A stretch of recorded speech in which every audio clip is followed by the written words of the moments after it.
আসসালামু আলাইকুম ওয়া রাহমাতুল্লাহি ওয়া বারাকাতুহু। ইন্নাল হামদালিল্লাহি হামদাশ শাকিরিন ওয়াস সালাতু ওয়াস সালামু আলা রাসূলিহিল কারীম ওয়া আলা আলিহি ওয়া আসহাবিহি ওয়া আহলি বাইতিহি ওয়া মুহিব্বিহি আজমাইন। আম্মা বা'দ فقد قال الله تعالى في كلامه المجيد وفرقانه الحميد: أعوذ بالله من الشيطان الرجيم. بسم الله الرحمن الرحيم. ألا إن أولياء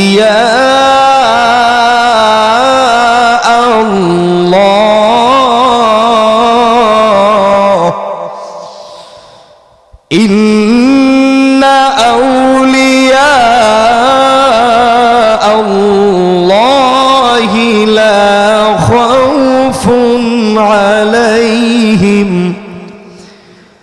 لا خوف عليهم ولا هم يحزنون.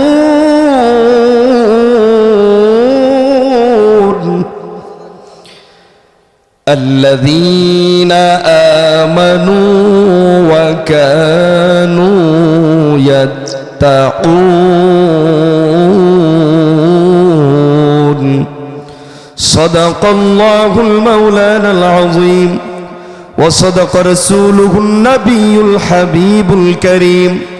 وقال تعالى لشان حبيبه: إن الله وملائكته يصلون على النبي يا أيها الذين آمنوا صلوا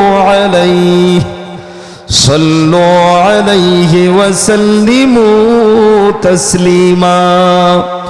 اللهم صل على سيدنا مولانا محمد وعلى آل سيدنا مولانا.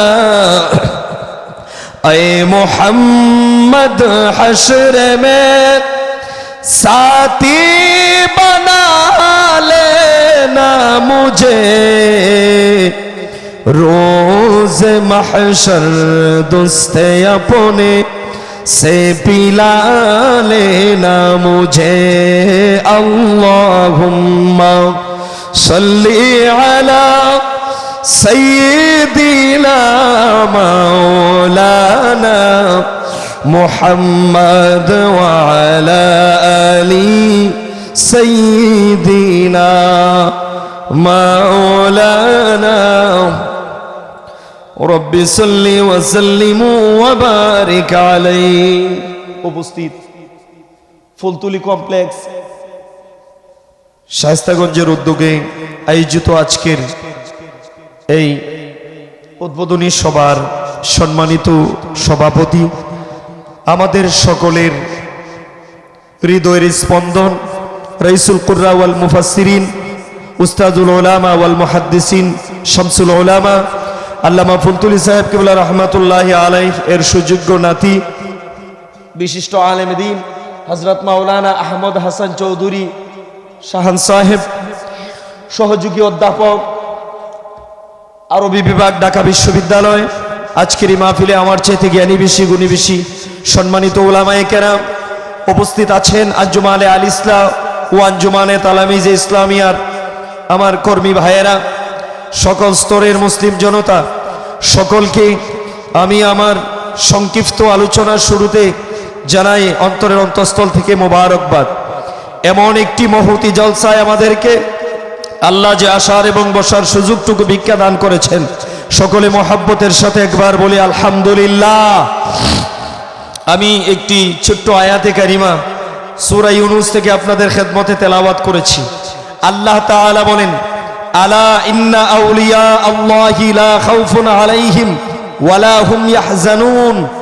আলা, সাবধান, সতর্কবাণী দিয়েছেন আল্লাহ, রেড সিগন্যাল। আলা ইন্না আউলিয়া আল্লাহ, নিশ্চয়ই যারা আমার ওলি হয়েছে। কি হয়েছে? ওলি।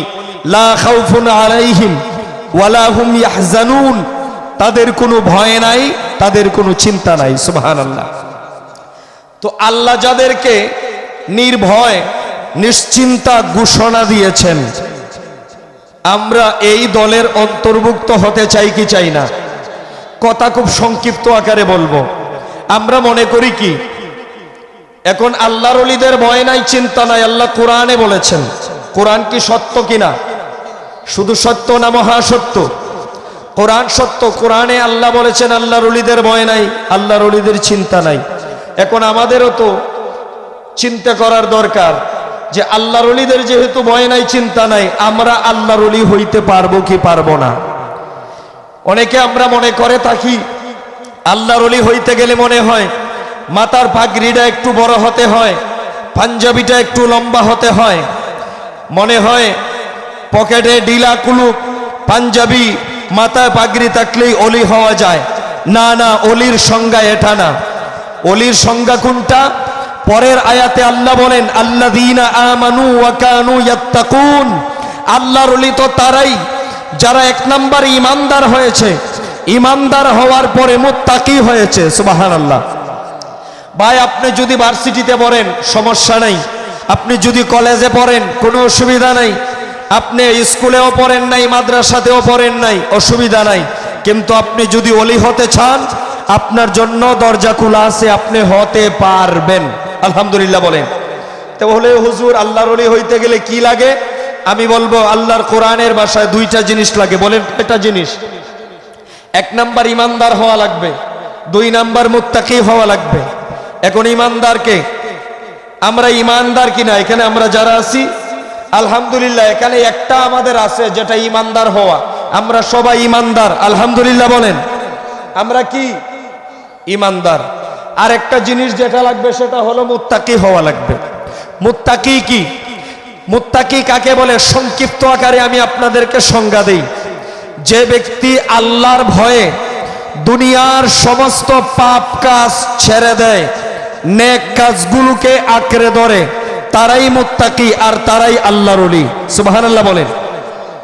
তাহলে ওলি হইতে গেলে মুত্তাকি হওয়া লাগে। আর মুত্তাকি হতে গেলে আল্লাহর ভয় হৃদয়ে থেকে দুনিয়ার সমস্ত পাপ কাজ কি করে দিতে হবে? ছেড়ে দিতে হবে।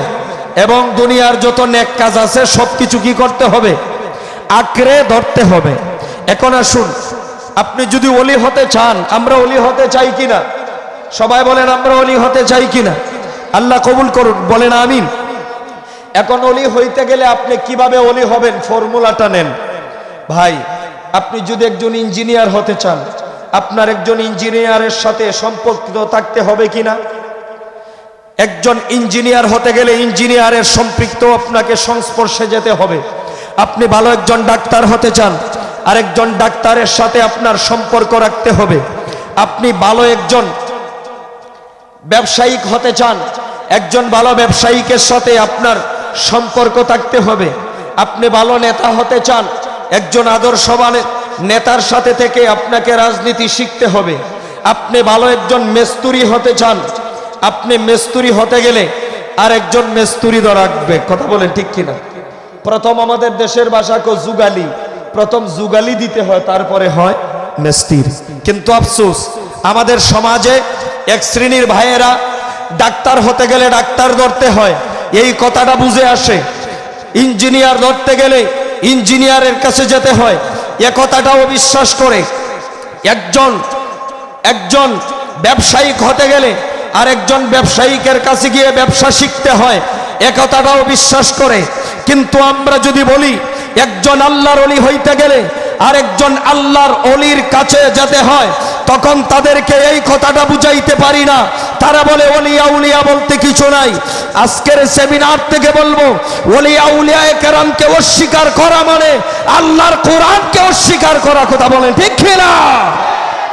আল্লাহর ওলিদেরকে অস্বীকার করা মানে আল্লাহর কোরআনকে অস্বীকার করা, আমার নবীর অসংখ্য হাদিসকে অস্বীকার করা। প্রিয় সুধী ভাইয়েরা আমার, মনে রাখবেন একটা কথা, এই পৃথিবীতে কোনো নবী আসেন নাই। আমাদের বাংলাদেশে, পৃথিবীতে তো আল্লাহ নবী পাঠিয়েছেন 1 লক্ষ মতান্তরে 2,24,000 পয়গাম্বর, কিন্তু বাংলাদেশে কোনো নবী আসে নাই, কোনো রাসূল আসে নাই। সাহাবায়ে কেরাম গোটা কয়েকজনের আগমন হলেও যে কোনো কারণে ওনাদের দ্বারা ইসলামের প্রচার প্রসার হয় নাই। কিন্তু এই দেশের মধ্যে প্রায় 3,20,000 মসজিদ হয়েছে, এতগুলো মাদ্রাসা, এতগুলো খানকা, এই সব যদি আমরা তালাশ করি সেটা হচ্ছে একমাত্র আল্লাহর ওলিদের অবদান। কথা বলেন ঠিক কিনা? সুতরাং আজকে যারা বাংলার জমিনে আল্লাহর ওলিদের বলে সুফিদের ইসলাম মানি না, তাহলে তারা কোন ইসলাম প্রচার করতে চায় আমাদের দেখার আছে, ঠিক কিনা? এজন্য বলি,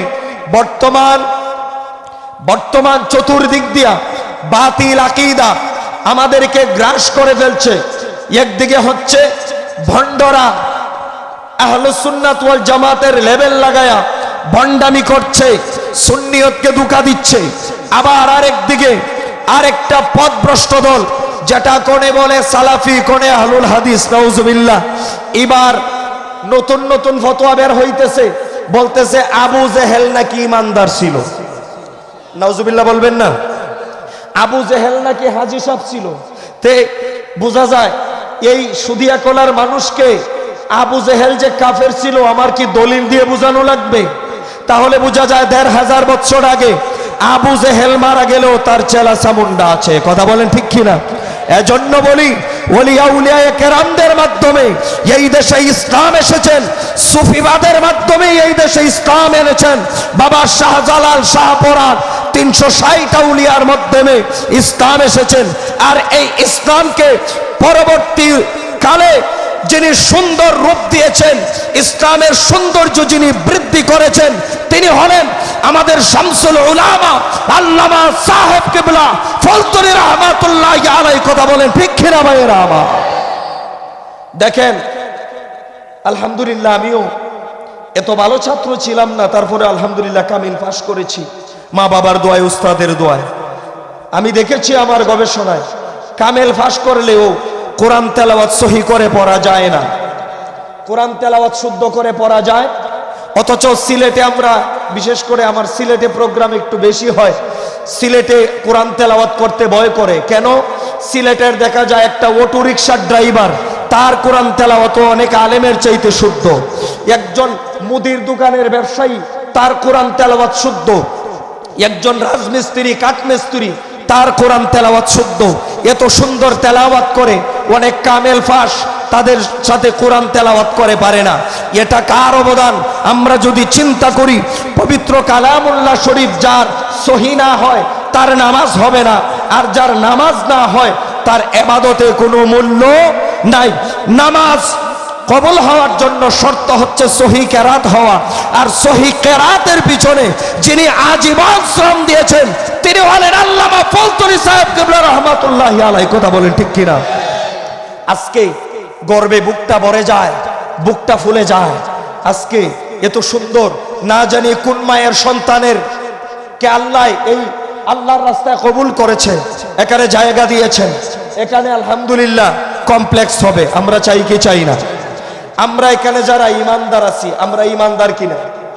আপনি যদি ইমানদার দাবি করেন, আপনি যদি ইমানের দাবিদার হন, দুইটা জিনিসের দাবি আপনি করতে পারবেন না। কয়টা জিনিসের? আপনি যদি ইমানদার হন, দুইটা জিনিসের দাবি আপনি করতে পারবেন না। ওই দুইটা জিনিস আপনার না, এটা আমি বলি নাই, আল্লাহ বলেছেন। কোনটা? আল্লাহ বলেন তোমার জান, তুমি যদি ইমানদার হয়ে থাকো, ইমানদারের জান এটা ইমানদারের নয়, এটা আমি আল্লাহ কিনে নিয়েছি। সুবহানাল্লাহ। 2 নাম্বার, ইমানদারের মাল অর্থাৎ সম্পদ, এটাও দাবি করতে পারবে না। ইমানদারের সম্পদ এটা আমি কিনে নিয়েছি। আল্লাহ তুমি আমাদের কি কি কিনেছো আল্লাহ বলে তুমি যদি ইমানদার হও, তোমার জান কিনেছি, তোমার মাল কিনেছি। আল্লাহ কিসের বিনিময়ে কিনলা? আল্লাহ বলেন জান্নাতের বিনিময়ে কিনেছি। সুবহানাল্লাহ। আমরা তো এত পরিশ্রম, এত কষ্ট, ইবাদত যা কিছু জান্নাত পাওয়ার জন্যই, কথা বলেন ঠিক কিনা? জান্নাত পাওয়ার জন্য ইবাদত, আর এই জান্নাত আমাদেরকে আল্লাহ উপহার দিয়েছেন জান এবং মালের বিনিময়ে। এজন্য বলবো, এই ফুলতলি কমপ্লেক্স করতে যদি আমাদের জান মাল দিতে হয়, আমরা কারা কারা প্রস্তুত আছি, রাজি আছি? হাত তুলে আল্লাহকে দেখা। আল্লাহু আকবার। ইয়া রাসূলুল্লাহ। সাহেব কিবলার নির্দেশ। মনে রাখবেন একটি কথা মনে রাখবেন, কোন সংগঠন প্রতিষ্ঠা করা এটা আমার নবীর সুন্নত। সংগঠন প্রতিষ্ঠা করা কি আমার নবীর সুন্নত? কারণ আমার নবীজি মদিনা শরীফে হিজরত করার সাথে সাথেই দেখলেন ইসলামকে যদি প্রচার করতে হয়, প্রসার করতে হয়, সংগঠন ছাড়া বিকল্প কোনো রাস্তা নাই। আমার নবীজি সর্বপ্রথম মদিনার যুবকদেরকে নিয়ে যে সংগঠন করেছিলেন, এই সংগঠনের নাম হলো হিলফুল ফুজুল, শান্তি সংগঠন। সেই সুন্নতের দিকে তাকিয়ে আমাদের মুর্শিদ আল্লামা ফুলতলি সাহেব কিবলা রাহমাতুল্লাহি আলাইহি যেই সংগঠন প্রতিষ্ঠা করেছেন, এই সংগঠন হলো আঞ্জুমানে আল ইসলাম, আঞ্জুমানে তালামিজে ইসলামিয়া। বলেন মারহাবা। সংগঠন যারা মান সাজ্জা সুজ্জা ফিন্নার, যেই ব্যক্তি সংগঠনের বাহিরে থাকে তাকে জাহান্নাম অতি দ্রুত ঘেরাও করবে, বাতিল আকীদা ঘেরাও করবে। দেখেন, এটা কোনো রাজনৈতিক সংগঠন নয়। আঞ্জুমানে আল ইসলাম, আঞ্জুমানে তালামিজে ইসলামিয়া, এগুলো কোনো রাজনৈতিক সংগঠন নয়। এগুলা হচ্ছে মদিনাওয়ালাকে চিনার সংগঠন, এটা হচ্ছে জান্নাত পাওয়ার সংগঠন। এটা আমরা শুধু মুখে বলি না, কাজে কর্মে প্রমাণ করি। আপনারা দেখেছেন বাংলার জমিনে যখন কোনো নাস্তিক মাথা জারা দিয়ে উঠে, যখন কোনো ইসলাম বিদ্বেষী কাজ যখন এই দেশে বাস্তবায়ন করতে চায়, সর্বপ্রথম যেই সংগঠন মাথা জারা দিয়া তার প্রতিবাদ করে, সেই সংগঠনের নাম হলো আঞ্জুমানে আল ইসলাম, আঞ্জুমানে তালামিজে ইসলামিয়া। কথা বলেন ঠিক কিনা ভাইয়েরা আমার? আপনারা জানেন, আপনারা দেখেছেন, প্রমাণও পেয়েছেন। আমরা মাদ্রাসা যারা পড়েছি, বিশেষ করে আমার 15তে কামিল, আমি কুষ্টিয়া ভার্সিটির অধীনে ছিলাম। মাওলানা সিরাজুল ইসলাম জালালি ভাই আছে, মাওলানা জুবায়ের আহমদ আনসারী সাহেব আছে, উনারাও আমার মনে হয় কুষ্টিয়া বিশ্ববিদ্যালয়ের আন্ডারে পড়েছে। কুষ্টিয়া ইসলামী বিশ্ববিদ্যালয়ে উনারা ভার্সিটিকে মূল্যায়ন করত, মাদ্রাসার রেজাল্টকে তারা মূল্যায়ন করত না। মাদ্রাসার পেপার পত্রিকা 1 বছরের রেজাল্ট আর 1 বছর দিত, মাদ্রাসার পত্রিকাও তারা দেখতে চাইতো না, মাদ্রাসাকে তারা হেয় প্রতিপন্ন করত। আল্লামা ফুলতুলি সাহেব কিবলা রহমাতুল্লাহি আলাইহি তিনি দেখলেন যে না, মাদ্রাসাগুলো আরবি বিশ্ববিদ্যালয়ের আন্ডারে আনতে হবে, মাদ্রাসার গুরুত্ব দিতে গেলে আরবি বিশ্ববিদ্যালয় প্রতিষ্ঠা করতে হবে। যার কারণে যিনি ঢাকা পল্টনের ময়দানে লং মার্চ করেছিলেন আরবি বিশ্ববিদ্যালয়ের জন্য, আল্লামা ফুলতুলি সাহেব কিবলার সেই গ্রামের পরিশ্রমের বিনিময়ে আজকে ঢাকার বুকে আরবি বিশ্ববিদ্যালয় প্রতিষ্ঠিত হয়েছে। কথা বলেন ঠিক কিনা? শুধু তাই নয়, আমরা বাঙালির একটা অভ্যাস হলো অবদান আমরা ভুলে যাই। অবদান ভুলে যাওয়া এটা আমাদের অভ্যাস, অবদান ভুলে যাই। এই দেশের মধ্যে আজ থেকে 2 বছর আগে আপনারা সকলে জানেন, পাঠ্যপুস্তকে, মাদ্রাসার পাঠ্যপুস্তকে ঢুকায় দিয়েছিল যে মানুষ বানর থেকে পয়দা। বলি নাউজুবিল্লাহ। আমরা কি বানরের সন্তান না আদমের সন্তান? আমাদের আদি পিতা হযরতে আদম আলাইহিস সালাম বই পুস্তকে যখন বিশ্ব কুখ্যাত নাস্তিক ডারউইনের বিবর্তনবাদ ঢুকায় দেওয়া হলো যে মানুষ বানর থেকে পয়দা, মাথা সবাই চুপ হয়ে থাকলো। সবাই আংশিক হয়তো প্রতিবাদ করেছে, কিন্তু পরে করেছে। সর্বপ্রথম মানুষ বানর থেকে সৃষ্টি, নাউজুবিল্লাহ। এই ভয়ের বিরুদ্ধে যিনি জান দিতে প্রস্তুত ছিলেন, যিনি সংগ্রাম করেছেন, যার সংগ্রামের বিনিময়ে সরকার 19 কোটি টাকার বই বাতিল করতে বাধ্য হয়েছিলেন, তিনি হলেন আমাদের আল্লামা ছোট সাহেব কিবলা হযরতে হুসামউদ্দিন চৌধুরী ফুলতুলি। কথা বলেন ঠিক কিনা ভাইয়েরা আমার? তিনি বলেছেন মানুষকে কুফরি শিক্ষা দেওয়া হবে, আমরা মেনে নিব না। যিনি প্রতিবাদ করেছিলেন তিনি হলেন আল্লামা ছোট সাহেব কিবলা হযরতে হুসামউদ্দিন চৌধুরী ফুলতুলি। কথা বলেন ঠিক কিনা? আমাদের মধ্যে বাড়াবাড়ি নাই, আমাদের মধ্যে সারাসারি নাই। আমরা কোরআন সুন্নাহ যেই পথে আছে আমরা সেই পথে আলহামদুলিল্লাহ পরিচালিত হচ্ছি। কথা বলেন ঠিক কিনা? আমি চ্যালেঞ্জ করলাম, আপনি যান, আপনি ফুলতুলি মুরিদ হওয়া লাগবে না, আপনি ফুলতুলিতে বায়াত হওয়া লাগবে না, আপনি ফুলতুলি ইসালে সোহাবের মাহফিলে যান। 15ই জানুয়ারি যারা গিয়েছে তারা দেখেছে বড় সাহেব কিবলা যখন তালিম দিয়েছে, বড় সাহেব কিবলার তালিম আমি লক্ষ্য করেছিলাম, মানুষ লক্ষ লক্ষ মানুষ, অথচ যখন নীরবতা পালন করে মানুষ এতটাই নীরব হয়, মশায় কানের দ্বারে আওয়াজ করলে মশার আওয়াজ শোনা যায়, কিন্তু লক্ষ লক্ষ মানুষের মধ্যে একজন মানুষের কোনো এক্সট্রা আওয়াজ শোনা যায় নাই। কথা বলেন ঠিক কিনা? ফুলতলি সেটা জান্নাতে যাওয়ার মাধ্যম হলো, রাস্তা হলো সেই আল্লাহর ওলির দরবার। তো আমরা ফুলতুলি আমাদের এখান থেকে অত দূর, অনেক ব্যাকওয়ার্ড। বড় সাহেব কিবলাকে আনার জন্য একমাত্র মাধ্যম হচ্ছে, সুবিধা হচ্ছে খানকা শরীফ। কি শরীফ? খানকা শরীফ দেখলে তিনি এমন একজন মুর্শিদ যিনি চেয়ারের মধ্যে বসার পিছনে এমন একটা চেয়ারে বয়, পিছনে কোনো হেলান দেওয়ার কিছু নাই। ঠিক কিনা? আপনারা তো দেখেছেন তিনি কোনো শান শৌকত পছন্দ করে না, পত্রিকা দেওয়া হোক এটা তিনি পছন্দ করেন না। উনি খানকা যেখানে হয় দাওয়াত দিয়ে খুব সহজে আনা যায়। এখানে যদি ফুলতুলি কমপ্লেক্স হয়, এখানে মাসের মাস খানকা শরীফ হবে, আমাদের সাংগঠনিক কার্যক্রম হবে, সহজে একজনকে আরেকজনে দেখতে পারবো, আমাদের মধ্যে আন্তরিকতা বাড়বে। কথা বলেন ঠিক কিনা? এজন্য আমরা এই ফুলতুলি কমপ্লেক্স হোক, আমরা রাজি আছি না নাই? রাজি আছি না নাই? এতে যদি জান মাল দিতে হয় আমরা প্রস্তুত আছি না নাই? আল্লাহ কবুল করুক, মঞ্জুর করুক। সকলে বলি আমিন। ওয়া আখিরু দাওয়ানা আনিল হামদুলিল্লাহি রাব্বিল আলামিন। আসসালামু আলাইকুম ওয়া রাহমাতুল্লাহি ওয়া বারাকাতুহু।